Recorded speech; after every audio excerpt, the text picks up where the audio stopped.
This is the Value Investor Podcast with Tracey Reineck. All things value, all the time.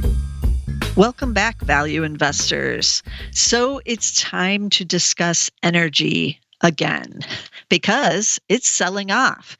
And not even just like a normal sell-off. This is quite a dramatic sell-off with many of the energy stocks trading not just at 52-week lows, but some are at 2 to 3 year lows now. And none are back to the pandemic lows, thankfully. But this is pretty dramatic sell-off. And we've seen it also in crude prices. We've been hovering between $70 and $80 for most of 2024, but occasionally falling just slightly below the $70 level. And now here in the fall of 2024 in September, the price of crude has been tracking back down towards 65. And this is kind of surprising given that the OPEC plus production cuts are still in effect. The Saudi, they did their own, freewheeling cuts that they just decided to do. Those are still in effect. And the demand hasn't really plunged. It is slowed a bit because of China and what's going on in its economy. U.S. economy has slowed a bit, but that hasn't really crushed demand yet because U.S. is not in a recession yet. And so the purchasing there is still pretty good. So nobody really seems to know why there's this kind of free fall in WTI right now. Some of the analysts do believe that next year in 2025, if the U.S. does go into recession in early next year, that demand will get hit further and we will see possibly the low 60s or maybe even the upper 50s at some point next year in 2025. That may also be boosted or impacted, I guess I should say, by what OPEC Plus is going to do. So they're going to have a meeting in October again, and then they're meeting again, I believe, in December of 2024. And everybody kind of was assuming they would keep their cuts in October, but then words started to be leaked out among oil sources and to the oil traders that possibly OPEC Plus was going to end its cuts and start raising its production. And why would they do that, you might ask? Well, if they produce more, they actually will earn more, even if the price is less. So they were cutting to keep the price elevated, and they were hoping to keep it elevated perhaps over $80 because that is a lot more money in their hands when it's over 80. They're paying more of their bills when it's over 80. But the stock, WTI was trading between 70 and 80. They had these cuts. So for instance, the Saudis, instead of drilling 12 million barrels a day, were down to 10 million barrels. And then they did their own self-imposed cuts. So now they're down to 9 million barrels. So they're missing out on 3 million barrels a day that otherwise they would be getting revenue from. And they were willing to do this apparently for the last 2 years to keep the oil price elevated. But you have the world's largest drillers, the Americans, who aren't in their own OPEC, and they're not in OPEC plus, so they haven't been cutting any production. And in fact, they are now producing at record levels, up from about 11 million barrels just after the pandemic, now a little bit over 13 million barrels a day. So you can imagine if you're in OPEC plus and you've been cutting your production, your revenue has fallen during that time, to look over and the Americans are drilling to their heart's content, basically, and still reaping the benefits of your cuts that are keeping the oil price above $70, essentially. So the word was kind of floated out there that perhaps they're tired of supporting the Americans and that they would get rid of at least some of their cuts, raise production. Yes, oil prices would fall, but if oil prices fall back into the low 60s or even the $50 range, that would force the Americans to cut back on their own drilling and bring some more balance to the market. So instead of the Saudis who were at 12, or that's their capacity, let's say they were at 10, now they're at 9. Well, if the Americans even cut 1 million barrels a day, if the price declines that much, and supply and demand dictates that, they likely will cut some production when the price declines that dramatically. Then you kind of bring back whatever the Saudi cuts were. Now, instead of the Saudis doing it, it will be the Americans who do it. Or at least this is the theory that's floating around out there. So they floated this in early September, and it tanked the WTI and Brent markets. And it didn't tank it all the way down to $60, but we suddenly did have a big sell-off in the actual commodities, and it was trading close to $65 for WTI. So then word came out, or was leaked, or just kind of these rumors are floating out there that, oh no, they're not going to raise production at the October meeting, but they may consider it for December, which is still obviously a couple months off. To me, that second, reversing of what they originally thought when they were floating this didn't really have any impact, because what's the difference between raising production in October or if you're going to do it in December? So oil prices remain pretty depressed here at year lows, or close to year lows, I believe, for WTI. And the stocks, the producers, but also the service side, have gotten just hammered while all this was going on. So a lot of investors and even oil traders were betting on 80 and above oil, even maybe 90. But now some people are, looking at 60s. That's a huge swing. And suddenly a lot of money managers don't want to own the oil companies because their free cash flows are going to fall. Their earnings are going to fall. And while they're in great shape financially after the last couple of years now, it just means, less revenue, lower earnings, less dividends, less payouts, less share buybacks, less of everything. And maybe it's time to just get out and you can get back in later, that kind of thing. So we have a bunch of energy stocks on sale. Which ones should you be looking at? There are always big oil, and that includes Exxon, Chevron, a lot of the big, what's considered big oil, or majors, as they're also called. That would be Total Energies out of France, ticker is TOT on that one.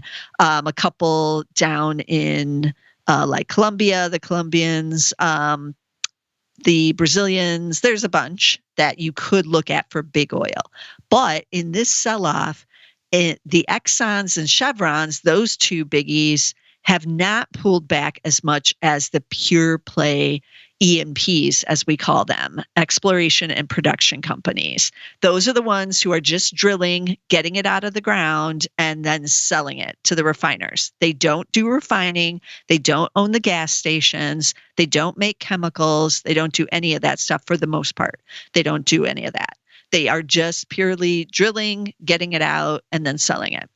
So those stocks, the E&Ps, do well when oil prices are rising. Same with natural gas. A lot of these companies are both oil and natural gas, but many of them are heavier on the oil side. There are some more pure play natural gas companies you can buy. I'm not going to cover any of those here because we're mainly just talking about what's going on with oil prices right now. But you should consider both when you're looking at these companies. But these E&Ps, like I said, will rise when oil prices rise, and they get crushed down when they go the other way. And that's where we are right now. But I do consider this to be somewhat of a buying opportunity in many of these stocks because they are at multi-year lows now, and they are cheap for now on a PE basis, but these earnings could be and likely will be slashed if crude stays in the 60 range for any length of time, because they're all unhedged now. So they're not buying, for the most part, they're not buying any hedges on where the price of oil is going. So this will go right to the earnings, and those earnings are going to go lower. So far, it's not being priced in by any analysts because this is kind of a recent phenomenon that just kind of started end of August into September here. So the PEs are a little misleading. They likely will go up as the earnings are cut, even if the stocks continue to decline. But nothing stays down for forever, right? The US will not be in a recession forever. Neither will China. There will be more demand for energy as we go forward. And so I like buying the energy stocks when they get really cheap, like they are right here. But again, which ones should you buy? So I would only look at the E&Ps here right now. Although, as I mentioned, there are some deals in some of the other areas, including the services. So I have to sell out of some of my service companies in the Zacks Value Investor portfolio because they're just getting hammered. Because if you decide to produce less, then you're not going to need as much drilling services from a company like Halliburton or SLB. And there are others, but those are the two biggies. But if you are in OPEC Plus, you may need their services more now because you're going to be drilling more. So it may be bad on one end, good on the other one. And there's a lot of uncertainty there with those companies. So I would be somewhat on the sidelines with those, waiting to see how it shakes out. But those stocks have really sold off here again and are looking a little juicy as well. So I'm keeping those on my watch list. I still own SLB in the Value Investor. I think we still own it. We've sold off a bunch of our energies over there just to cash in on our gains because we've owned them for several years. And as I said, you can always just get back in later when these kind of bottom, when the sell-off is done. You can get back in, and they're still well-run companies with great management. So that's on the service side. So big oil, I own Exxon and Chevron in my own personal portfolios. I'm not doing anything right here. They have weakened. Chevron is at 52-week lows, but it's not down that much really, because these are the two that are not real volatile. And they have all these other businesses that come into play. So these are kind of owned by different investors than the E&Ps are. Like we have Warren Buffett in Chevron, for instance. He's not in a lot of the small cap E&Ps or anything like that, other than Occidental, which is not a small cap. But you get managers who are willing to ride it out, and you get a big dividend with Chevron and Exxon. So if they fall further, you're still rewarding with over a 3% yield, or maybe even a 4 or even 5% if it sells off enough. And so that keeps people in these stocks as well. So year to date, Chevron is just down about 7.5%. So that's not total devastation. That's not terrible, even though, of course, the S&P 500 has gone the other way. And then year to date, Exxon is still up 9.8%, but it needs to really come back all the way down to like February lows, which is right around $100. It's trading at 109 right now. And then I may be dollar cost averaging myself back into some more shares in that one. So then you're left again with the E&Ps. Now, Zacks has a whole, it's its own industry, as we know, and it's just called Oil and Gas Exploration and Production United States. There is also Canada, but I'm just going to focus on the US here, even though there are a lot of great oil companies up in Canada, and you really should look at those as well, because there's a lot of things on sale up there as well. So there's 35 companies in the US exploration and production industries category. How do you know what to even look at? There are no number ones or number twos, so the rank doesn't really help us that much to, focus in. Everything starts at number threes and then goes down from there. I did skip over the fours and the fives for this podcast, so I'm just looking at the threes. But if crude stays in the 60 range, the earnings will be cut, those earnings estimates, and we're going to see a bunch of these stocks in the 4 and 5 category. This is what happens with these commodities and the cyclical nature of them. And remember, the Zacks rank is a short-term recommendation, so it will respond when those analysts start cutting, but it's too soon for that, so that's why we have a bunch of number threes. So I just went off of what companies I know and which are the big ones, because when things get a little rough, I want to be in the big, well-known names who have been around a while, have the oil reserves, have good management, and then I can hide out in those. They also are a little bit more shareholder friendly than the smaller guys. So that's what I was looking at. And I have some experience in some of these because I've either owned them in my own personal portfolio, I own them in the Zacks Value Investor, or I've owned them in Zacks Insider Trader, because there are some oil companies that the insiders love to buy. And I'm waiting to see on this big sell-off right now if they're going to jump in on some of these here once again. They've been kind of quiet over the last year or so, but we'll see if we get a bunch of insider buying. So stay tuned on that. But let's dive right in. So I have a bunch of names. I think I'm going to cover most of these. I guess there's about 5. So we'll cover all these. First one on the list is EOG Resources, ticker EOG. E as in Edward, O, G as in George. I looked at the 2-year stack on a lot of these, and 2 years, it's down 4.7%.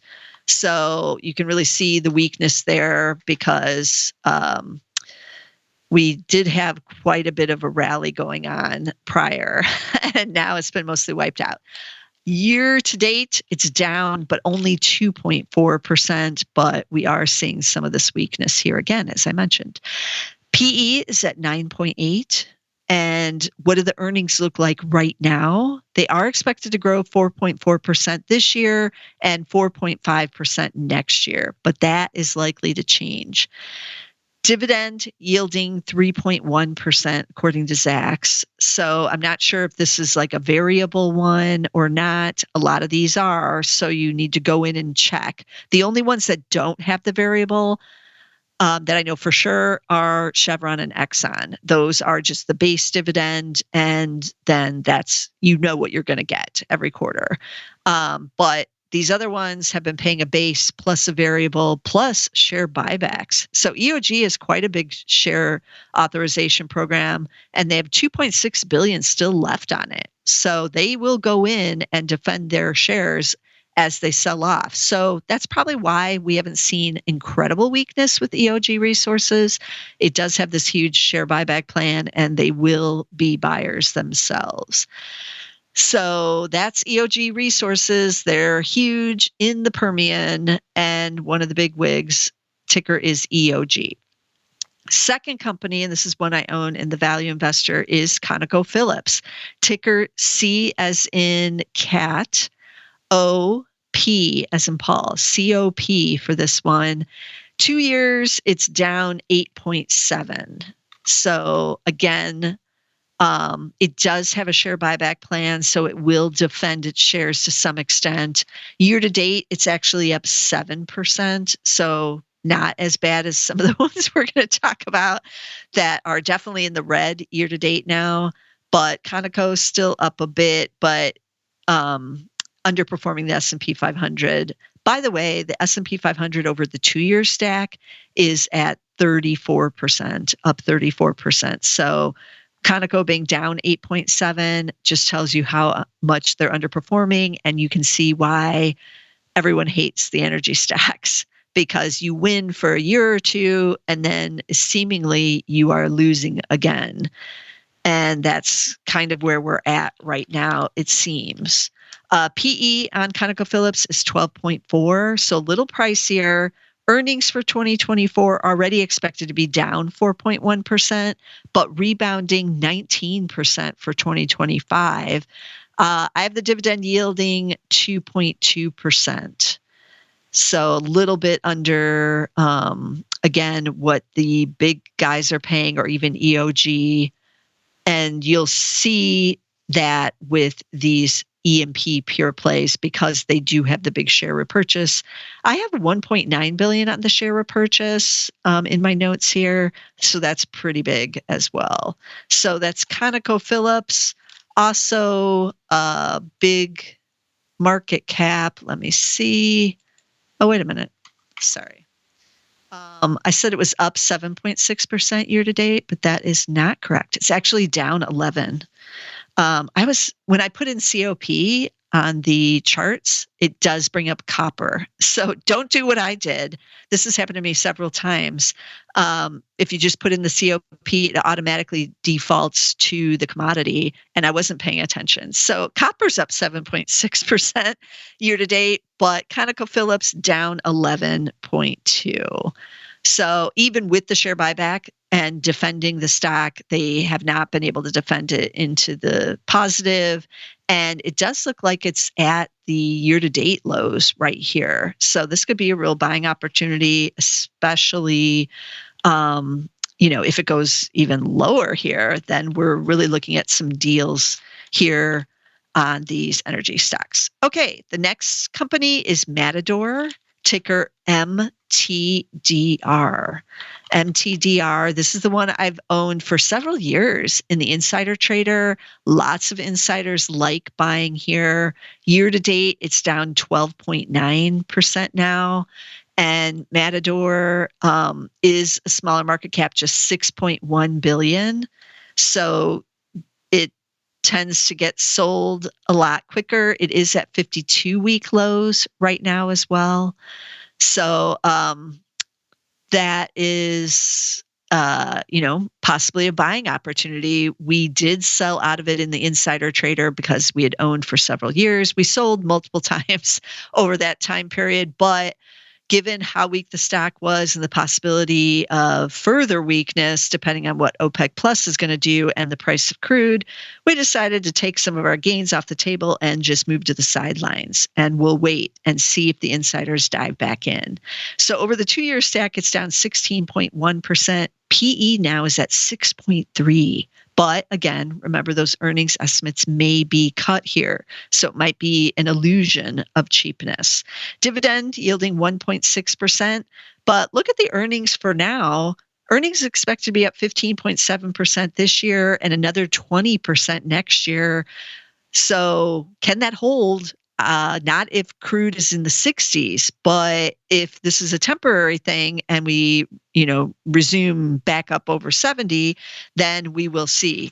But that's Matador, ticker MTDR. Then I wanted to cover a stock I covered on the podcast where I said I owned an energy stock for over 20 years. Don't make my mistake. And I still own it, and it is APA. Ticker is APA.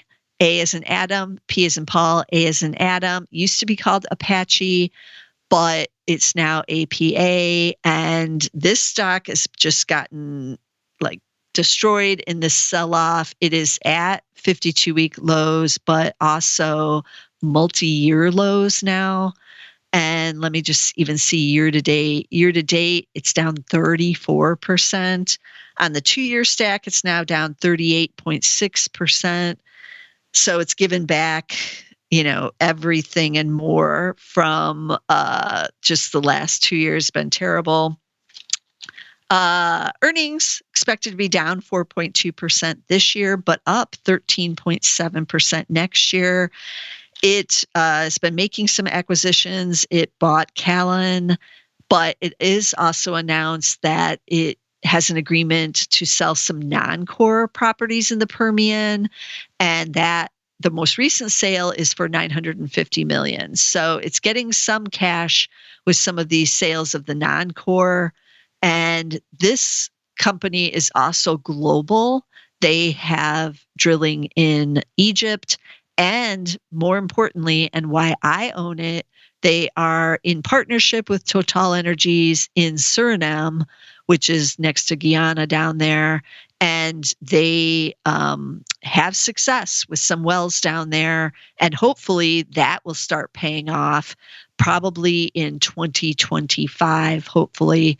But that's why I own it. I do think it's important to look outside of the U.S., even as great as the Permian can be. And APA has both the Permian and U.S. drilling plus some other key areas. So that's why I still like it. And I'm eyeing it after this big sell-off because it's well under my basis level now. And I like to dollar cost average when it gets there. Because of the big sell-off and the dividend has been holding so far, they've had no trouble paying this dividend. It's now yielding 4.2%. PE is just 5.5. So it has been dirt cheap for a while. And the sell-off really seems overdone on this one. But just when you say that, things can always get worse and it can always go lower. Those of us who've owned APA for any length of time know this. But like I said, I've owned it for over 20 years and I am now back below my basis once again. So that's APA, ticker APA. And then we're going to finish with the original FANG, Diamondback Energy, ticker F as in Frank, A as in Adam, N as in Nancy, G as in George, the original FANG ticker, and Diamondback big in the Permian as well. And one of the big drillers, APA is big, but not as big as some of these. Wait, I have to look just how, now that they've done acquisitions, let's see, how big is it? Yeah, APA is now at just a market cap of $8.7 billion. That's actually pretty small. Like I said, Matador was at $6 billion. So these are like mid-cap size. And there's been a lot of consolidation. As we know, Exxon bought Pioneer and it got more massive. So Diamondback is at $49 billion. So it's much bigger. And 2 years, this stock is actually up 25%. So it has been one of the better performers. And year to date, it is also up, but 8.5%. But that's, much better than we've seen with some of the others. So a lot of investors consider Diamondback to be one of the premier companies in the Permian. So that's why it's holding up better than some of the others. PE is just 9 though. And it does pay a dividend. Zacks has a yield of 2.1%. So I'm not sure if that's, with the variable or without, because Yahoo Finance is much higher. So they'll pay different each quarter. And if crude stays in these 60s, your payout is going to be a lot lower. 2024 earnings expected to be up 6.3% and up 8% for 2025. Did I say on APA it's expected to be down 4.2% this year, but up 13.7% for next year? I think I did say that. So this is all similar. A lot of these will react similarly if the price of oil stays in the 60 range, and if the estimates start being cut, they will be cut on nearly all of them, if not all of them. And again, it does depend on how much oil do they have versus how much natural gas, because some that have a little bit more natural gas exposure. If natural gas prices are actually a little more elevated, then the earnings aren't going to get hit quite as much as some of these others. So you have to go investigate that and see what floats your boat. Some people don't really want hardly any natural gas exposure. Some others want a little bit more. And then if you want the pure play natural gas exposures, you can always buy one of those. But those are very difficult to buy and hold, because of the extreme volatility in natural gas prices, anywhere from $2 up to $13 in like a year's time. And most of them are hedged for that reason, because of the extreme volatility, but it's just very difficult to hold those buy and hold type. More people tend to trade on the natural gas stocks. So these are just some ideas. There are others that you could buy. Obviously, Buffett is in Occidental, which in addition to its drilling business also has a big chemical side. So it's one of the few that is an E&P type of company, but also has some other attributes of big oil. So keep that in mind when you're looking at some of these too. What is its business? Where does it get its revenue? And how is that going to be impacted by the price of natural gas and oil? So, and even a recession. In a recession, those that have the chemical side of the business are going to see a hit on the chemical industry side, as that will slow as the U.S. economy slows. So let's recap some of these stocks again. We had EOG Resources. It's a big cap. It's in the Permian. EOG is the ticker there.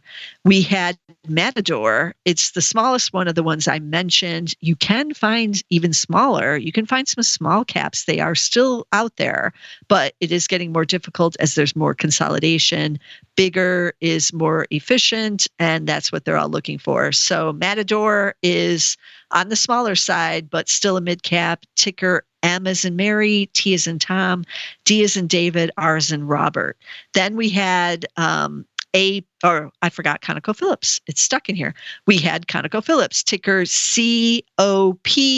It is one of the bigger companies, and a lot of the analysts put it at the top of their lists for the E&Ps, the larger E&Ps now. And you get a dividend yielding 2.2% with Conoco. Then we had APA Corp, which is just ticker APA, with that dividend yielding 4.2%. And then we had Diamondback Energy, ticker FANG, and that one has a dividend yielding 2.1% on Zacks.com. So as always, I'm going to keep an eye on this situation with energy. But again, if you hated it before, you really hate it now.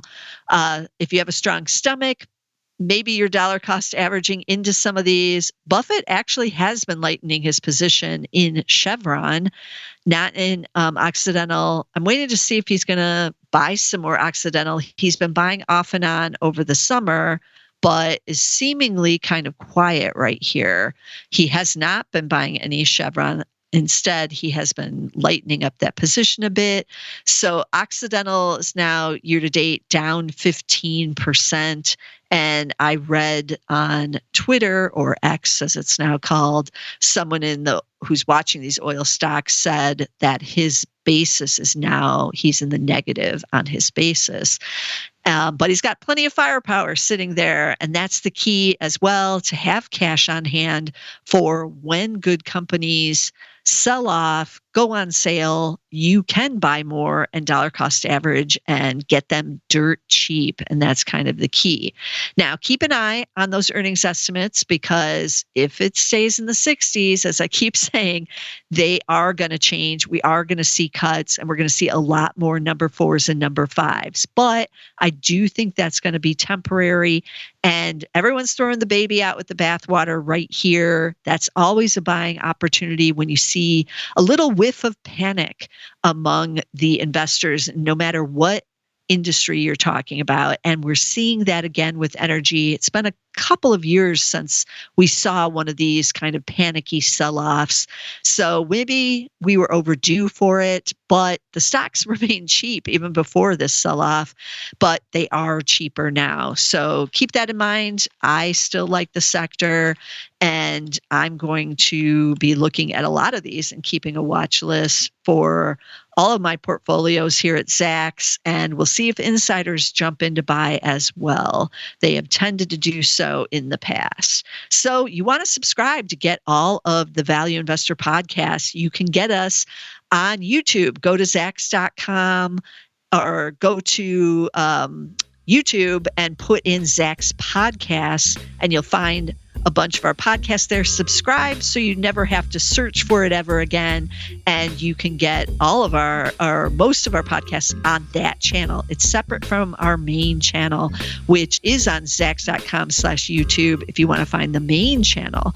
But as always, we are on all the podcast platforms: Apple, Amazon, Spotify. We are on SoundCloud, but you have to search for Zacks Market Edge over there because we're on 2 for 1. We might be under Zacks Investment Research, but you'll get both podcasts if you're on SoundCloud. But be sure to get us somewhere, and I'll see you again next week with some more value stocks.